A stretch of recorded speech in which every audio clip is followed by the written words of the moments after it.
ఓం శ్రీ గురుభ్యో నమ. అందరికీ నమస్కారం అండి. ఈరోజు మనం ఐశ్వర్యోగం శ్రీ లలితాపరావతారిక అమ్మవారి యొక్క 55వ నామం, ఆ నామం మహిమ, ఆ నామం పఠించడం వల్ల కలిగేటువంటి ఫలితం గురించి తెలుసుకుందాం. ముందుగా గణేశ ప్రార్థన.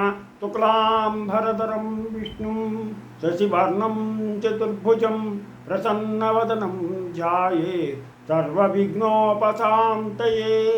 గురుబ్రహ్మా గురుర్విష్ణు గురుర్దేవో మహేశ్వరః గురు సాక్షాత్ పరబ్రహ్మ తస్మై శ్రీ గురవే నమః. ఓం ఐం హ్రీం శ్రీం శ్రీ మాత్రే నమః. ఓం ఐం హ్రీం శ్రీం శ్రీ మాత్రే నమః. ఓం ఐం హ్రీం శ్రీం శ్రీ మాత్రే నమః. హరి ఓం. ఈరోజు మనం ఐశ్వర్యయోగం లలితాపరావతారిక అమ్మవారి యొక్క 55వ నామం, 55వ నామాన్ని గురించి తెలుసుకున్నాం. ఓం తుమేరు మధ్య శృంగస్థాయై నమః. ఓం తుమేరు మధ్య శృంగస్థాయై నమః. ఓం తుమేరు మధ్య శృంగస్థాయై నమః. ఓం ఐం హ్రీం శ్రీం ఓం తుమేరు మధ్య శృంగస్థాయై నమః. ఓం ఐం హ్రీం శ్రీం ఓం తుమేరు మధ్య శృంగస్థాయై నమః. ఇలాగా అమ్మవారి యొక్క 55వ నామం. మేరు పర్వతం శిఖరాల్లో ఉన్నటువంటి మధ్య శిఖరంపై అమ్మవారు మనకి దర్శనమిస్తుందని చెప్పేసిన పురాణాలు చెప్తున్నాయి. కేదార్ యాత్రకు వెళ్ళేటువంటి వాళ్ళకి మేరు పర్వతం ఎలా ఉంటుందో కొద్దిగా తెలుస్తుంది వాళ్ళకి. ఆ మేరు పర్వతం మీద మనం తదేకంగా చూసినట్లయితే అందులో ఆ శిఖరాల్లో ఉన్నటువంటి మధ్య శిఖరం మీద అమ్మవారి దర్శనం మనకు ఆ మేరు పర్వతం మీద లభిస్తుంది. అందుకని కేదారు వెళ్ళేటువంటి వాళ్ళు తప్పనిసరిగా ఆ మేరు పర్వతాన్ని చూడండి. అందులో మధ్యలో ఉన్నటువంటి శిఖరాన్ని కనుక మనం దర్శించుకున్నట్లయితే అమ్మవారి దర్శన భాగ్యం మనకు లభిస్తుంది. అలాగే హిమాలయాల్లో ప్రసిద్ధిని వహించినటువంటి ఈ పర్వతం మేరు పర్వతం అంటే పూర్తిగా ఇది మంచుతో కప్పబడి సూర్యకిరణాలు పడినప్పుడు బంగారు రంగులో మెలమెలా మెరిసిపోతూ ఉంటుంది. ఎప్పుడూ కూడా మంచుతో కప్పబడిపోతూ ఉంటుంది. అయితే సూర్యకిరణాలు కనుక దాని మీద పడినప్పుడు బంగారులా మెరిసిపోతూ ఉంటుంది. ఈ మేరు పర్వతం చుట్టూ 3 శిఖరాలు ఉంటాయి. మధ్యలో 4వ శిఖరం ఉంటుంది. ఆ శిఖరం అద్భుతమైనటువంటి ఉద్యానాలతో, బంగారు ఇళ్లతో, దేవతా స్త్రీల కాంతులతో, అనేక భోగ భాగ్యాలతో ప్రకాశిస్తూ ఉంటుంది. ఆ శిఖరమే అమ్మవారి నివాస స్థానం.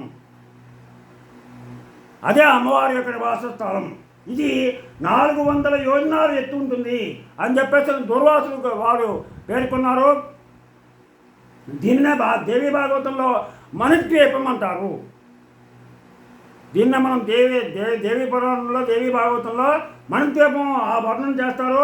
అందులో మనకి 4 ఉన్నాయి. ఆ 4ట్లో 4వది అమ్మవారి యొక్క నివాసమైనటువంటి మణిద్వీపం. అమ్మవారు ఉండేటువంటి స్థానం ముక్తి మండపం. భూలోక మేరు పర్వతం మీద, సుధాసాగరంలో, మణిద్వీపంలోనూ సర్వలోకాలలో ఏకకాలంలో వ్యాపించి నివసించి సర్వ కార్యాలు చేసే మహా చైతన్య శక్తి ఈ జగదంబ. ఈ శ్రీచక్రంలో త్రికోణంలోని బిందువులాగా అని కూడా అర్థం చెప్పవచ్చు. లోకద్రోహులైన రాక్షసులను నాశనం చేసే తల్లి కనుక తుమేరు మధ్య శృంగస్థ, తుమేరు మధ్య శృంగస్థ అని చెప్పేసి పిలుస్తారని చెప్పేసి మనకి కాళికా పురాణంలో చెప్తోంది. ఈ పర్వతం చుట్టూ సూర్యాది నవగ్రహాలు, నక్షత్రాలు ప్రదక్షిణాలు చేస్తూ ఉంటాయి. అందుకని ఈ పర్వతం తపస్సు చేసేవారికి, ముక్తిగాములకు చాలా ప్రీతిపాత్రమైంది. దేవతలు ఈ కొండపై నిరంతరం తిరుగుతూ ఉంటారని మనకు పురాణాలు చెప్తున్నాయి. ఇది ఎవరికి అంత తేలికగా దర్శనం ఇవ్వదు. దీనిలోనికి వెళ్ళడం సాధారణ మానవులైనటువంటి మనకి చాలా దుర్లభం. లోకాలకు అతీతమైనటువంటి పుణ్యస్థానం ఇది. అటువంటి అమ్మని మనం దర్శించుకోవాలి. సాష్టాంగ నమస్కారం చూసుకోవాలి. ఈ మంత్రం పఠించడం వల్ల ఫలితం ఏంటంటే మనకి దర్శనం దుర్లభం కాబట్టి ఈ మంత్రాన్ని పఠించుకుంటే ఆ అమ్మ యొక్క దర్శనం మనకి సాధ్యం అవుతుంది. అందుకని ఈ మంత్రాన్ని తప్పనిసరిగా అందరూ పఠించండి. పరమ పవిత్రమైనటువంటి మంత్రం. మనలను హింసించి ఆస్తులను లాక్కునేటువంటి శత్రువులు,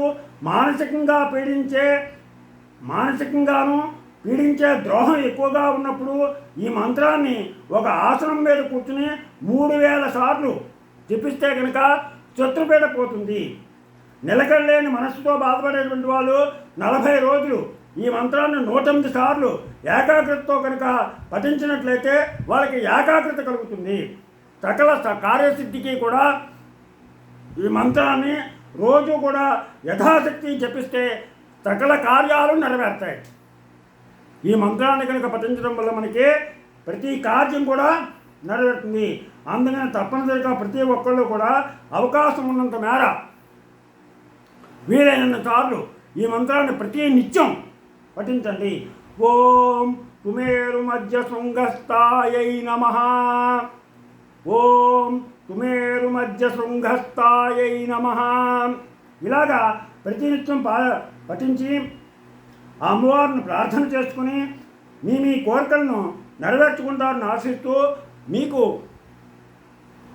నా ఛానల్ కనుక నచ్చినట్లయితే సబ్స్క్రైబ్ చేయండి, అలాగే లైక్ చేయమని కోరుతూ మీ రాపాక వెంకట ప్రభాకర్.